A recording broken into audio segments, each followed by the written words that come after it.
Sarah, 14, sits in class, now a confident young woman. She's taking notes, occasionally whispering to Alice and Margaret. The teacher drones on about history. A knock at the door. The headmistress enters, her face grave. She whispers to the teacher, who looks at Sarah with sudden concern. "Teacher Sarah? Could you come with the headmistress, please?" Sarah's smile fades. She gathers her things, confused. Alice and Margaret exchange worried glances. The room is formal, intimidating. The headmistress sits behind her desk. Miss Davies stands in the corner, her eyes red from crying. Sarah enters, her heart beginning to race. "Sarah, Mrs. Davies? What are you doing here? Is Papa?" She stops, seeing Mrs. Davies's face. "Sarah. Where's Papa? Why isn't he here?" "Miss Davies, Sarah, dear, I need you to sit down." "Sarah, no. No, tell me. Tell me right now." "Miss Davies, your father, this morning, he was working in the north field. His heart. Sarah, he collapsed. Mr. Henderson found him, but—" "Sarah, but what?" "He's at the doctor. He's getting better." "Miss Davies, he's gone, sweetheart. He's gone." "Sarah, no. Miss Davies, I'm so sorry." "Sarah, no. You're lying. He was fine. I just saw him 3 days ago. He was fine." She backs against the wall, shaking her head violently.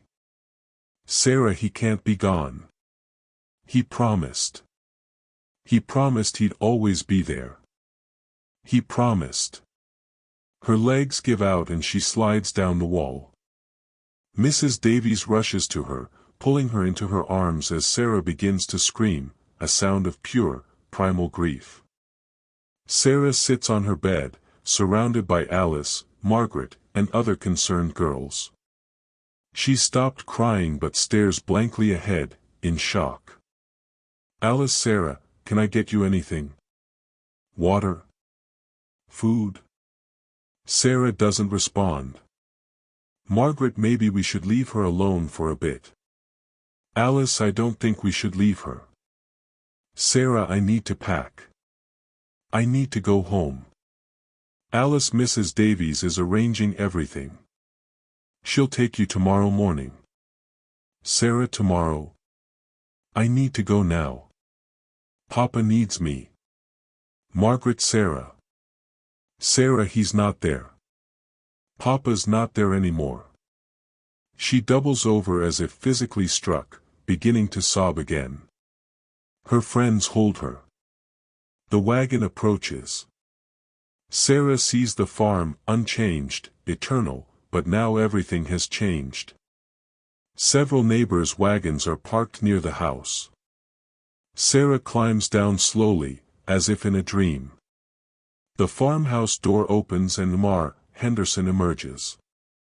"Mr. Henderson, Sarah. I'm so deeply sorry. Your father was a good man."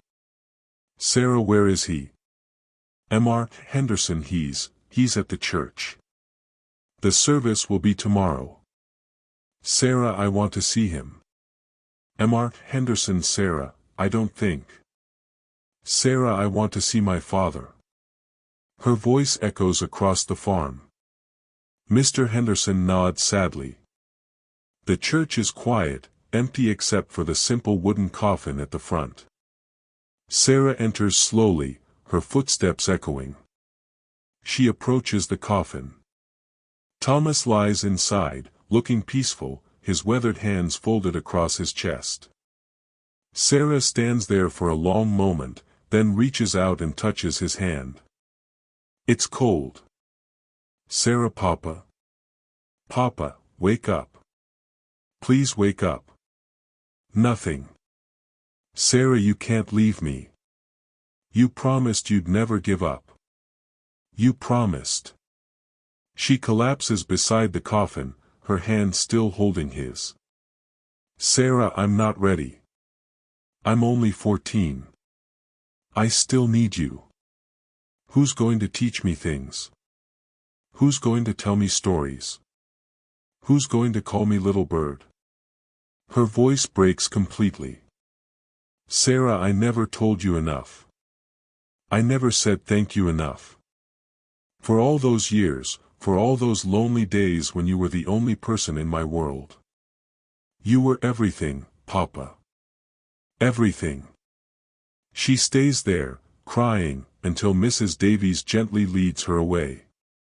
The house is full of neighbors bringing food, offering condolences. Sarah sits at the kitchen table, numb, while voices swirl around her. Poor child. Only 14 and all alone. What will happen to her? Miss Henderson, she can't stay here by herself. She's too young. Mark Henderson, the farm will have to be sold. She'll need to go live with family.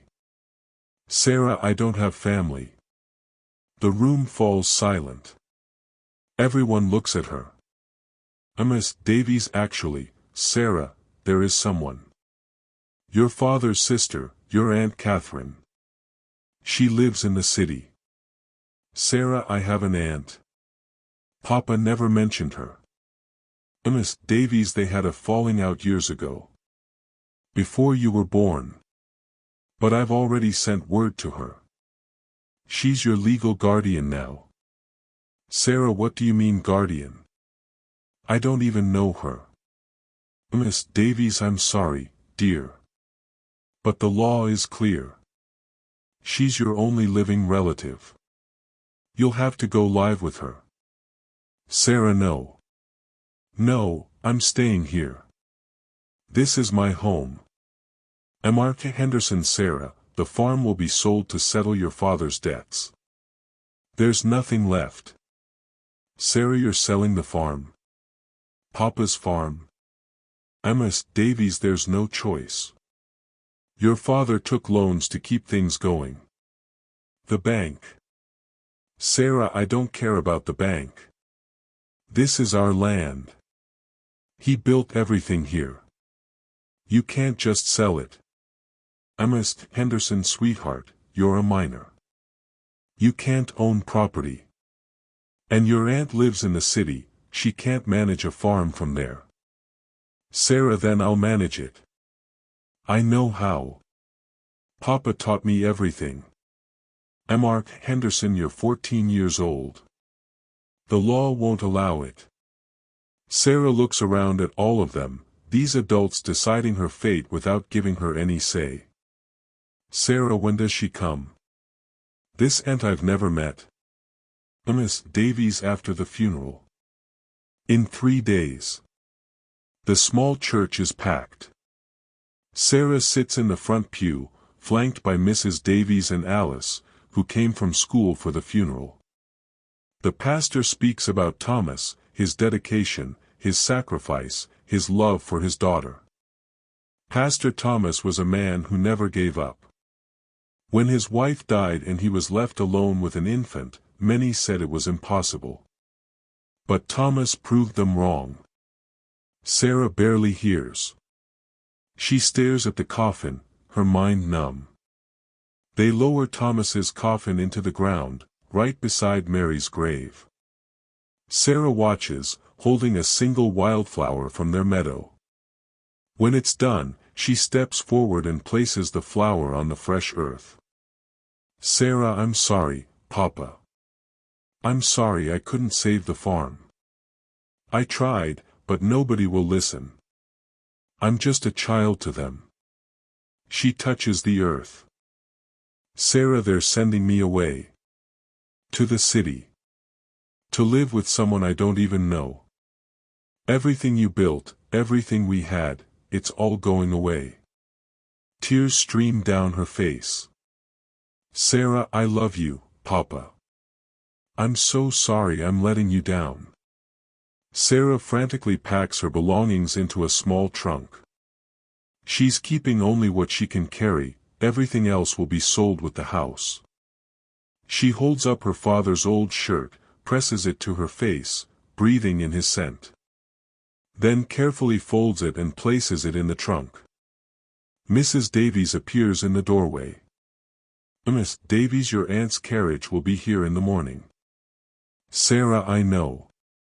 "Miss Davies, Sarah, I know this isn't what you want." "Sarah, what I want? What I want is my father back. What I want is to stay in my home. What I want is for everyone to stop pretending they know what's best for me." "Miss Davies, I know you're angry." "Sarah, I'm not angry. I'm devastated. In 3 days I've lost my father, my home, and my entire life. And tomorrow I'm being shipped off to live with a stranger in a city I've never seen. So no, this isn't what I want." Mrs. Davies has no response. Sarah returns to her packing, wiping away tears.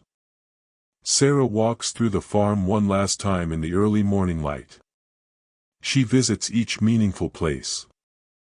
The creek where she played alone as a child. The barn loft where she created imaginary friends. The fields where she worked alongside her father. The chicken coop where Fluffy still pecks at the ground. "Sarah, goodbye, old friend. Someone else will take care of you now." Finally, she climbs to the hilltop, her and Thomas's special place. Sarah stands looking out over the farm as the sun rises. Golden light bathes everything her father built. She pulls out her journal and writes. "Sarah, Papa, today I leave. Today I lost everything except memories. I don't understand why this is happening. Why did you have to die? Why do I have to leave? Why does everything you worked for have to disappear? I'm so angry. At you for leaving. At the world for being so cruel. At myself for being too young to fight this. But most of all, I'm scared. I don't know this aunt. I don't know the city. I don't know who I'm supposed to be without this farm, without you. You always told me to never give up. But Papa, I don't know how to keep going when everything is gone." She closes the journal as a carriage approaches in the distance. An elegant black carriage pulls up. A woman in her 40s emerges, Catherine, impeccably dressed in city clothes, her expression cold and businesslike. Sarah stands on the porch with her small trunk, Mrs. Davies beside her. "Catherine, so you're the girl." "Sarah, I'm Sarah. Your niece." "Catherine, I'm aware. Put your things in the carriage. We have a long journey." "Sarah, can't I stay a little longer? Just one more day." "Catherine, we're leaving now. I've already wasted enough time on this trip." Sarah looks at Mrs. Davies desperately. Mrs. Davies hugs her tight. "Miss Davies, be strong, dear. Your father's strength lives in you." Sarah picks up her trunk. Mr. and Mrs. Henderson arrive to say goodbye. "Miss Henderson will miss you, Sarah." "Aunt Henderson, you're always welcome to visit if you can." "Sarah, there won't be anything to visit. You're selling everything." An awkward silence. Catherine taps her foot impatiently. "Catherine, girl, we're leaving. Now." Sarah takes one last look at the farm, her whole world. Then climbs into the carriage. Sarah sits across from Catherine, who immediately buries herself in a book, ignoring her niece. Sarah watches through the window as the farm disappears into the distance. Tears stream silently down her face. "Catherine, stop crying. It's unbecoming. Sarah, I just lost my father. And my home. Catherine, life is full of losses. You'll learn to adapt." "Sarah, did you know him?" My father? Catherine, he was my brother. Of course I knew him. Sarah, then why did you never visit? Why didn't I know about you? Catherine, your father made his choices. I made mine. We disagreed about fundamental things. Sarah, like what? Catherine, like the fact that he threw away his education and opportunities to live like a peasant on that farm. Like the fact that he married beneath his station. Like the fact that after she died, he refused to give you up to people who could raise you properly.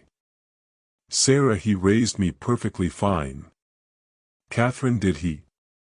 You're 14 years old and you've barely been to school. You've never been to the city. You have no social graces, no prospects, no future beyond manual labor on a failing farm. Sarah, that farm wasn't failing. Papa worked hard every day. Catherine, and died in debt, leaving you with nothing. I'm sorry to be harsh, but you need to understand reality. Your father's choices led to this situation. Sarah, my father was a good man. The best man. He loved me more than anything. Catherine, I don't doubt that he loved you. But love doesn't pay debts or secure futures. You'll understand that soon enough. Sarah turns away, staring out the window, hating this woman already. The carriage enters the city. Sarah presses her face to the window, overwhelmed. Tall buildings crowd together. People rush everywhere.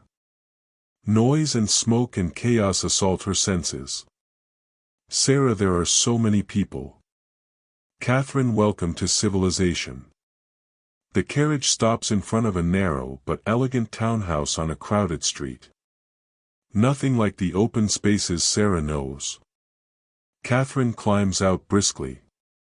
Sarah follows, clutching her trunk, looking around in bewilderment. Catherine, come along. Don't dawdle. The house is immaculate, expensive furniture, fine decorations, everything in its perfect place. It feels more like a museum than a home. A stern-looking housekeeper, Miss Pruitt, 50s, appears.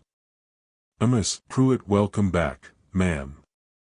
Catherine, Mrs. Pruitt, this is my niece Sarah. Show her to the spare room upstairs. Make sure she bathes before dinner. She smells of livestock. Sarah, I don't smell. Catherine, dinner is at 7 sharp. We dress appropriately. Mrs. Pruitt will find you something suitable to wear. Your farm clothes are unacceptable. She sweeps away, leaving Sarah with the housekeeper. Miss Pruitt, come along, child. A small, sterile room, nothing like Sarah's cozy bedroom at the farm. Everything is neat, cold, impersonal. Miss Pruitt, the bathroom is down the hall. I'll prepare water for your bath. Leave your dirty clothes outside the door. Sarah, these aren't dirty. Miss Pruitt, everything from that farm needs washing. Those are the mistress's rules. She leaves. Sarah sits on the bed, looking around this foreign place. She feels completely, utterly alone. Sarah sits in the bathtub, knees pulled to her chest. The water grows cold but she doesn't move. She looks at her hands, calloused from farm work, strong from hard labor. Her father's hands. Sarah, Papa, I don't belong here. Sarah dresses in the clothes Mrs. Pruitt left, a stiff, uncomfortable dress unlike anything she's worn before. She looks at herself in the mirror and doesn't recognize the girl staring back. A knock. Mrs. Pruitt enters. Miss Pruitt, dinner time. And here. She hands Sarah a brush. Miss Pruitt, your hair needs proper styling. The mistress expects neatness at her table. Sarah, my father used to braid my hair. He wasn't very good at it, but... Her voice trails off. Mrs. Pruitt's expression softened slightly. Miss Pruitt, I'm sorry for your loss, child. But you're here now. Best to adapt quickly. A formal dining table set with fine china and crystal. Catherine sits at the head. Sarah takes the only other place, feeling completely out of her element. A maid serves food, more courses than Sarah has seen in her entire life. Catherine, we have rules in this house. You will rise at 7, not a minute later. You will attend school daily. You will study in the evenings. You will speak only when spoken to at meals. You will attend church on Sundays. And you will learn to compose yourself as a young lady, not a farm girl. Sarah stares at her plate. Catherine, did you hear me? Sarah, yes, ma'am. Catherine, good. I've enrolled you in Miss Porter's academy. It's a proper school for young ladies. You start Monday. Sarah, I was already in school. A boarding school with my friends. Catherine, that arrangement is no longer financially viable. You'll attend day school here and live in this house. Sarah, but my friends.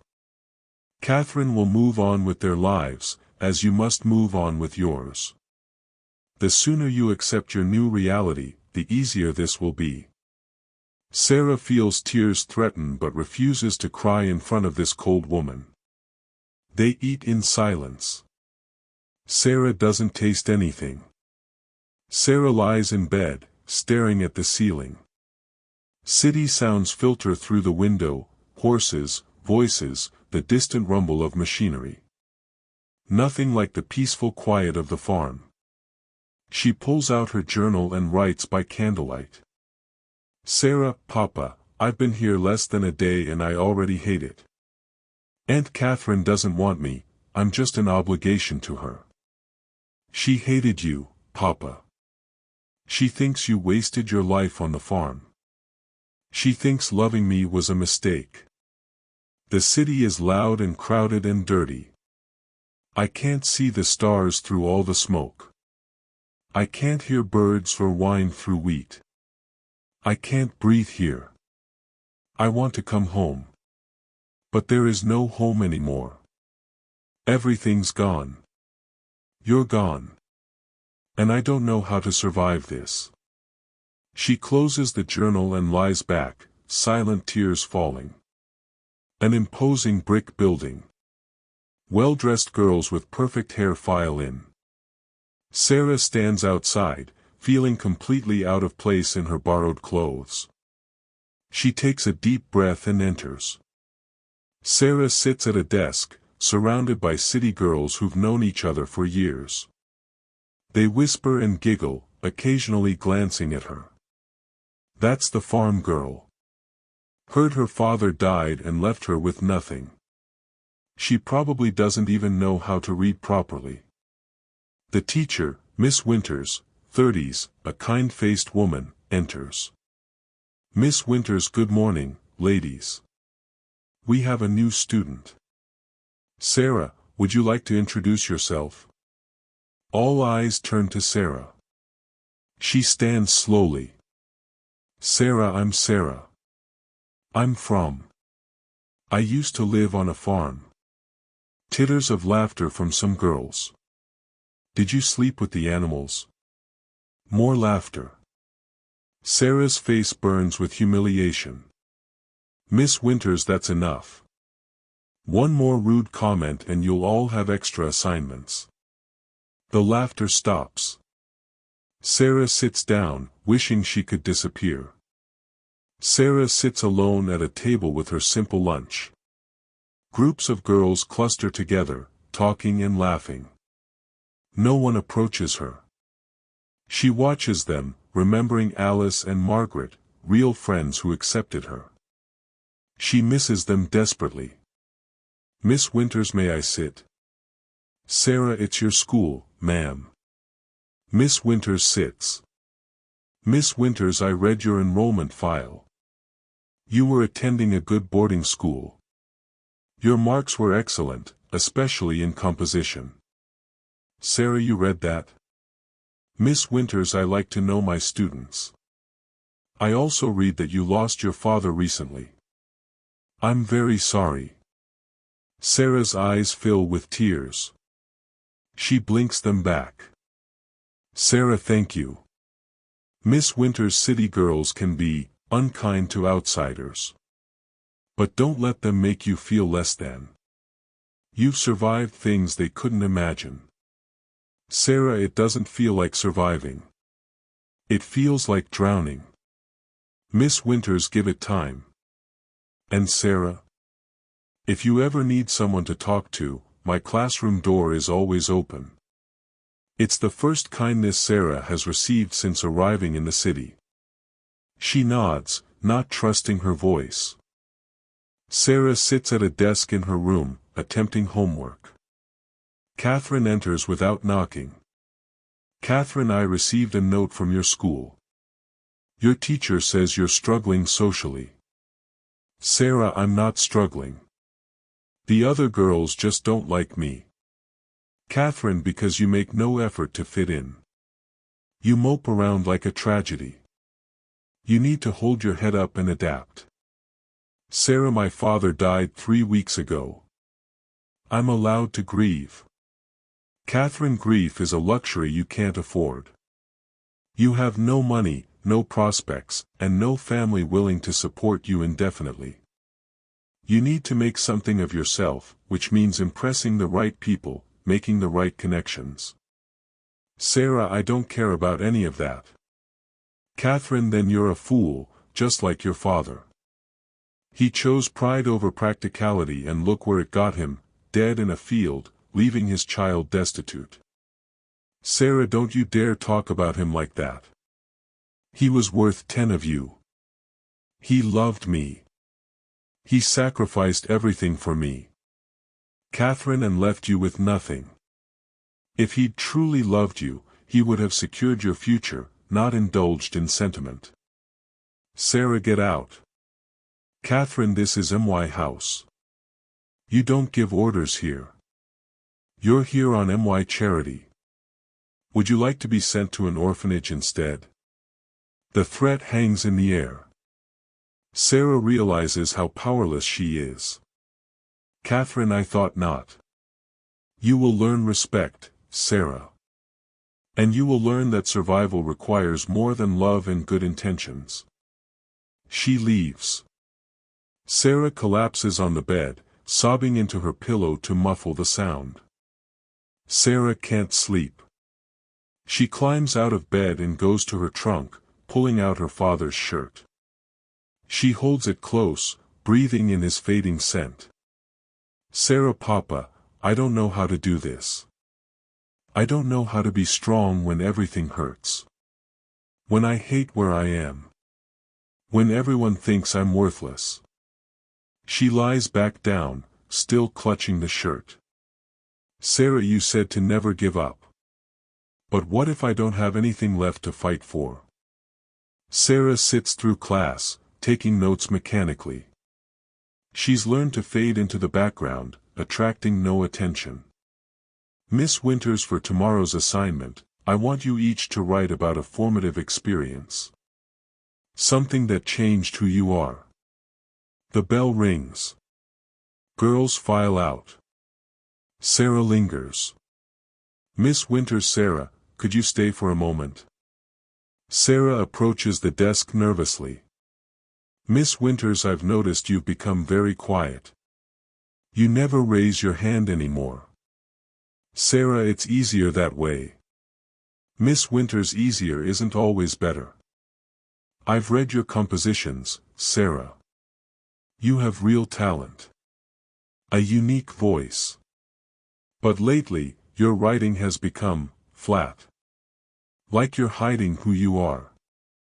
Sarah, maybe that's who I am now. Nobody. Miss Winters, you're not nobody. You're a girl who's been through tremendous loss and is trying to survive in a foreign place. That takes incredible strength. Sarah, it doesn't feel like strength. It feels like giving up.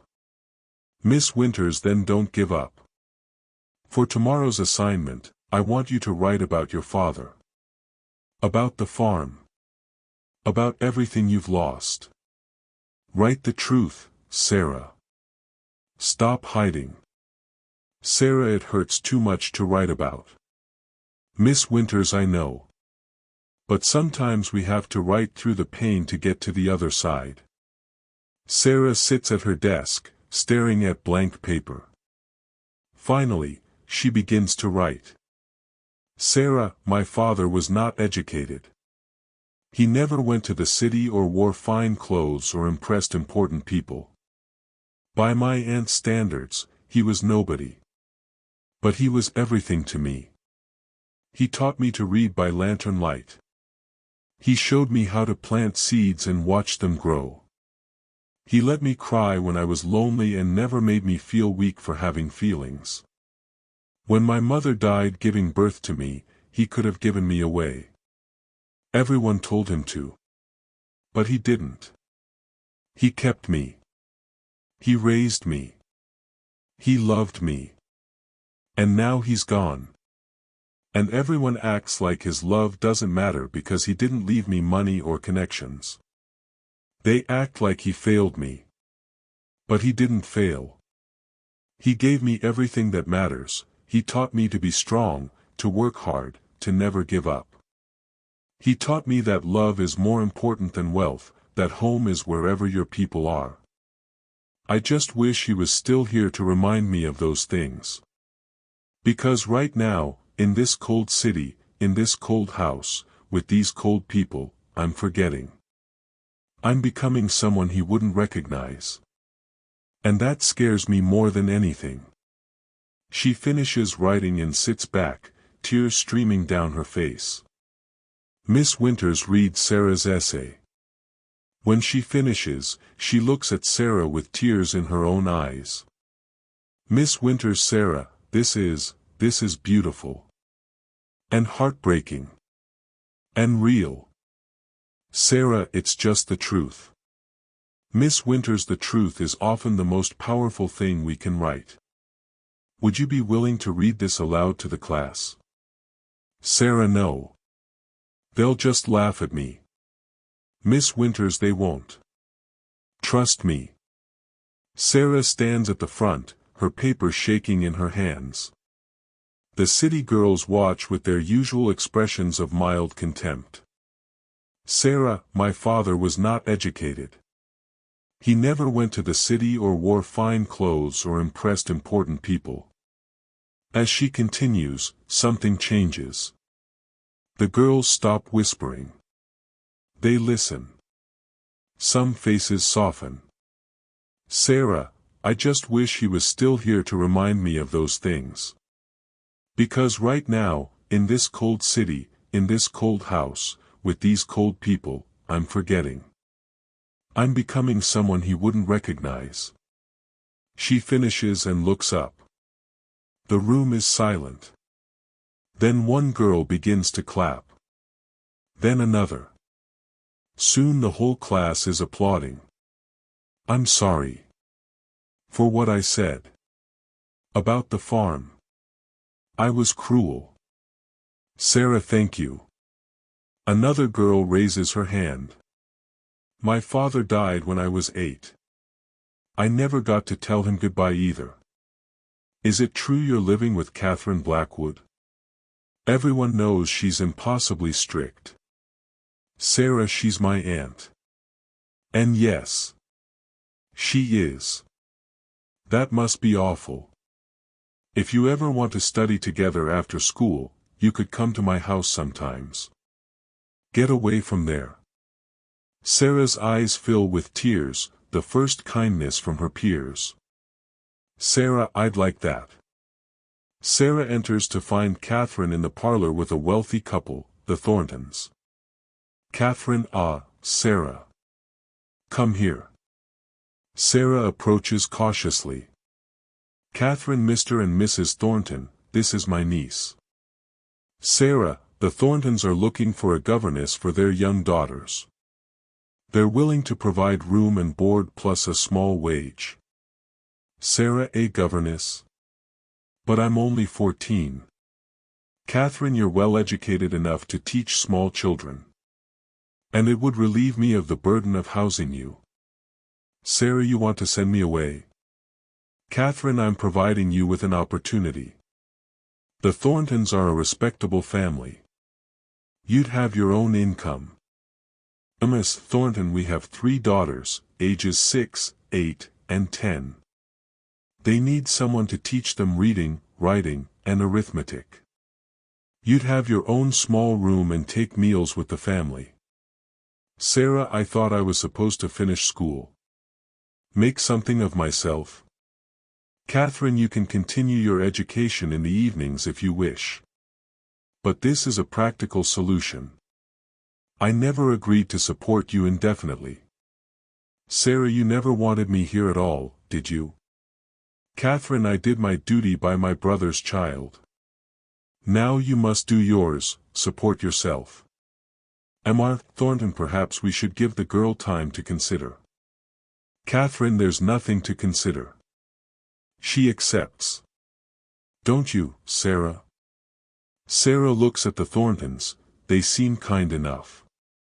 Then at Catherine, who clearly sees her as nothing but a burden.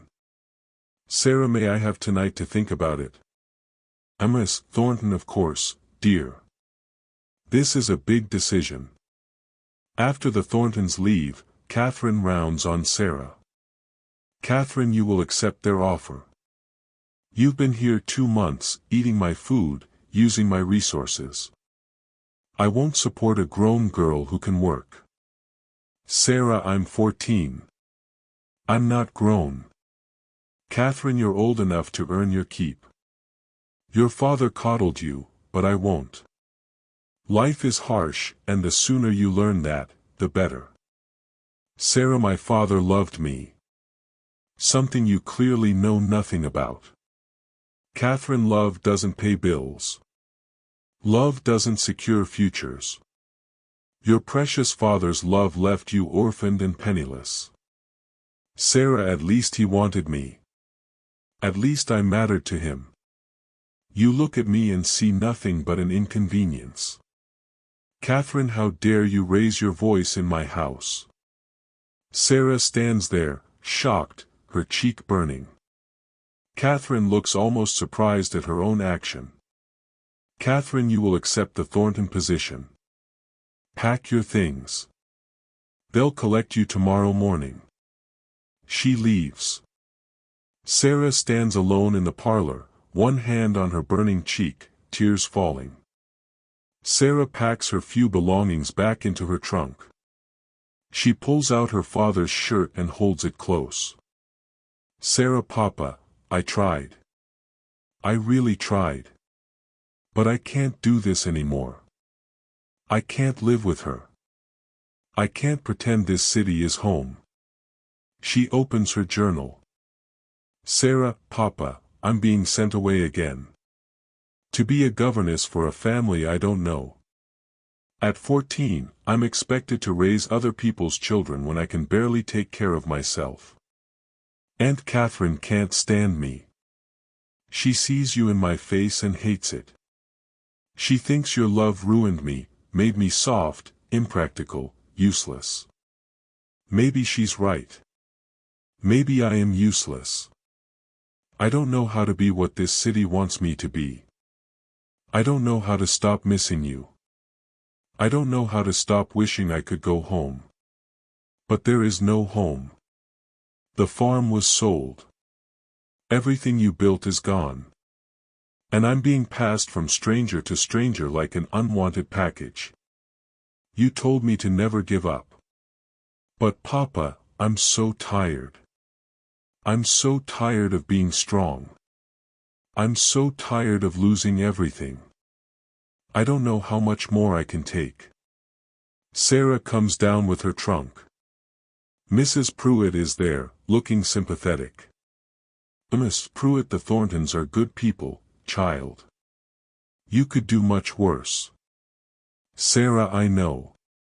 Thank you for your kindness, Mrs. Pruitt. You were the only one. Amos Pruitt, take this. It's not much, but... Sarah opens her hand, a small sum of money. Sarah, I can't. Amos Pruitt, yes, you can. Every girl needs a little something of her own. For emergencies. Sarah hugs her impulsively. Mrs. Pruitt pats her back awkwardly. Catherine appears, businesslike. Catherine, the carriage is here. Goodbye, Sarah. Perhaps in a few years, when you're more settled, we might correspond. Sarah, I don't think so. Goodbye, Aunt Catherine. I hope I never see you again. She picks up her trunk and walks out without looking back. A pleasant house in a better neighborhood. Mrs. Thornton greets Sarah warmly.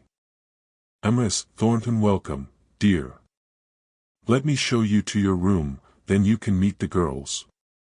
Tiny but clean, with a window overlooking a small garden. Better than Catherine's spare room. Amos Thornton, I know this is all very sudden. And I know you've been through tremendous loss. We'll be patient while you adjust. Sarah, thank you, ma'am. Amos Thornton, my sister lost her husband young. She had to make her own way. It's not easy, but you're stronger than you know. 3 little girls sit at a table, watching Sarah nervously. Sarah, hello. I'm Sarah. I'm going to be your teacher. Are you very smart? Sarah, smart enough, I hope. Why do you look sad? Sarah, My father died recently.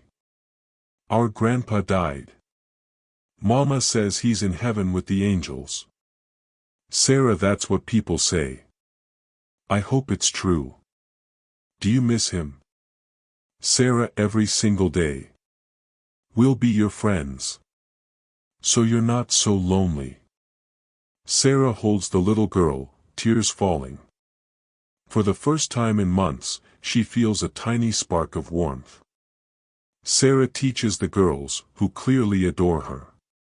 She's more animated, more herself than she's been since her father's death.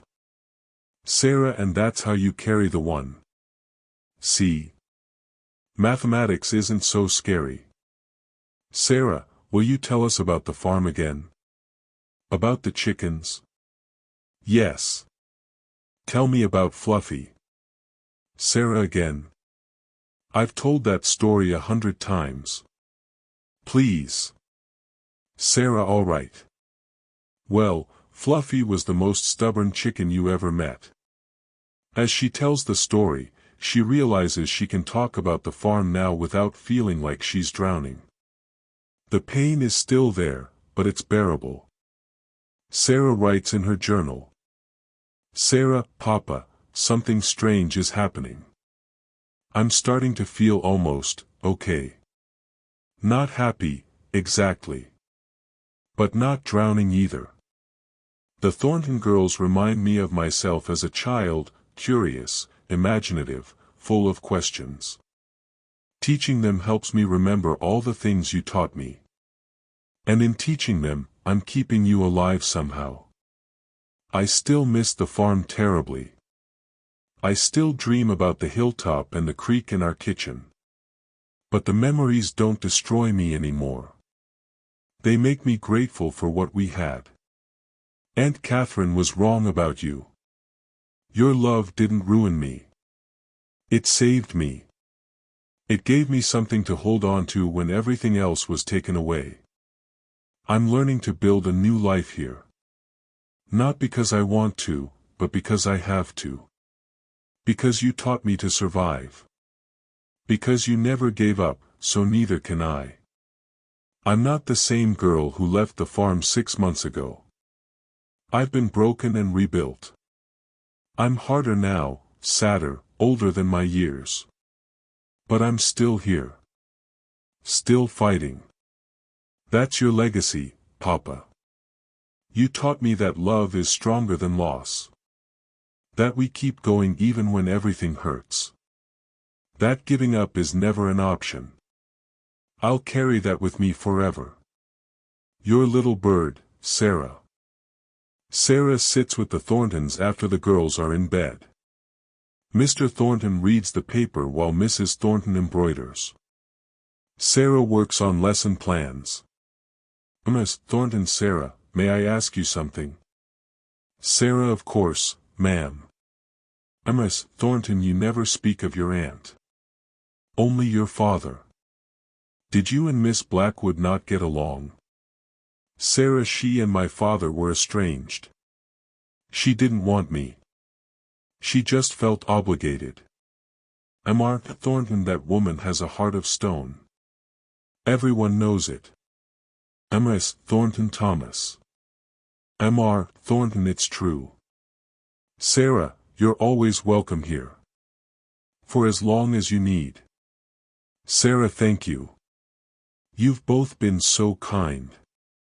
Miss Thornton, you've been wonderful with the girls. You're patient and creative.